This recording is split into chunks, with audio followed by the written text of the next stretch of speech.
नमस्कार मंडळी, तुमचे स्वागत आहे. मी आज तुम्हाला भोपळा, हिरव्या मुगाचा भोपळा करून दाखवणार आहे.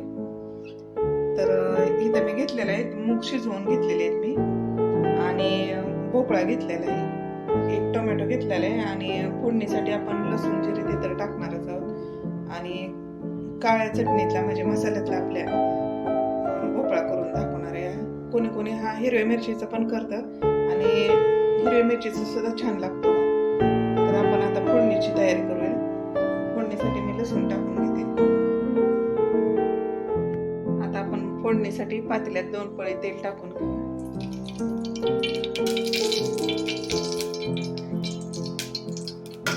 तर याच्यामध्ये जिरे टाकूया, मोहरी टाकूया, जिरे मोहरी टाकून घेऊया. नंतर हळद टाकूया, लसूण टाकून घेऊ.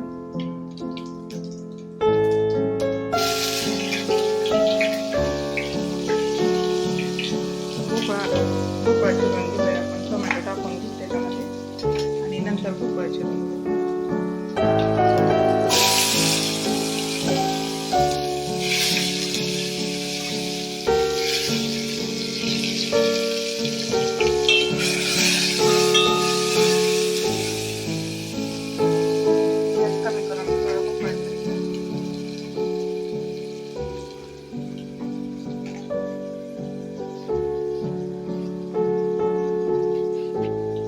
अशा पद्धतीने भोपळा चिरून घ्यायचा.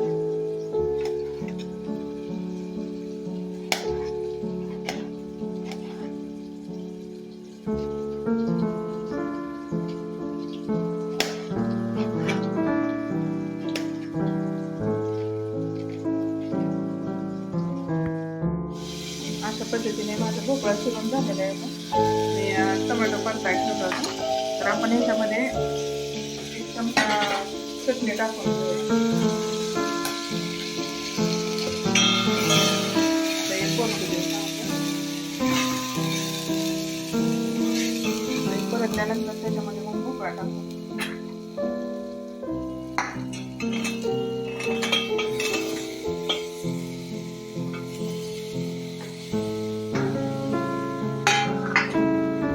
याच्यामध्ये मीठ टाकून व्यवस्थित करून घेऊ.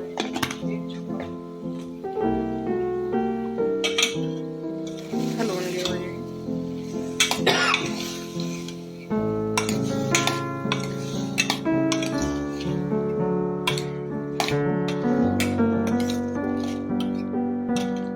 अशा पद्धतीने करून बघा, नक्कीच तुम्हाला आवडणार.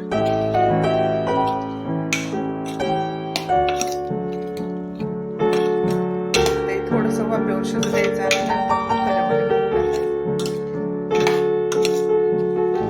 वाफेवर शिजल्यानंतर थोडंसं पाणी टाकून मूग टाकायचं. आणि 5 मिनिटं आपण असंच वाफेवर शिजू द्यायचं.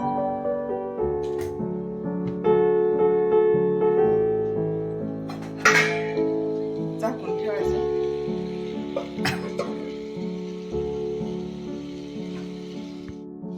आता ही वाफेवर मी थोड्या वेळ शिजू दिला, 5 मिनिटं.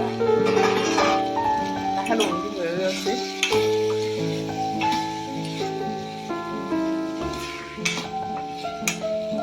हलवून घेतल्यानंतर आपण ते शिजवून घेतलेले मुगाचे ते टाकायचे.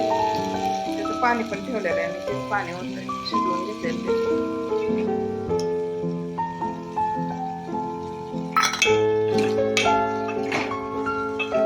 त्याच्यामध्ये जास्त मसाल्यांचा वापर करायचा नाही. शेंगदाण्याचा कुट्टा टाकून घ्यायचा थोडासा.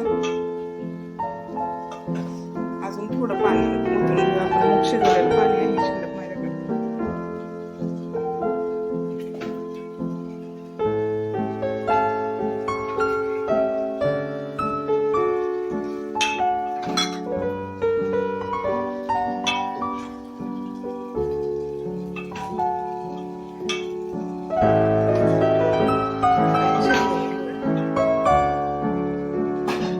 थोडा गुड टाकून जास्त नाही टाकायचं.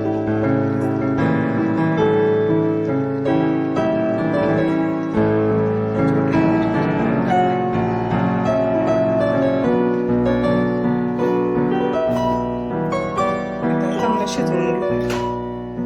झाकण ठेवून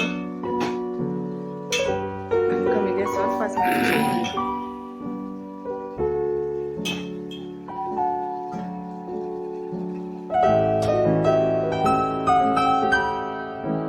अशा प्रकारे आपला भोपळा तयार झालेला आहे, खाण्यासाठी रेडी आहे. तर एकदा करून बघा हे भोपळा अशा पद्धतीने.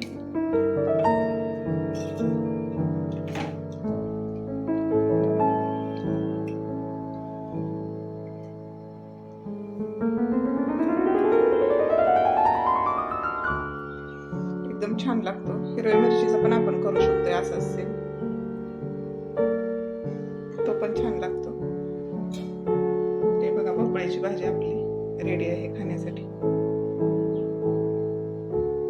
एकदा करून बघा आणि आवडल्यास माझ्या चॅनलला सबस्क्राईब करा, लाईक करा आणि कमेंट करा. धन्यवाद.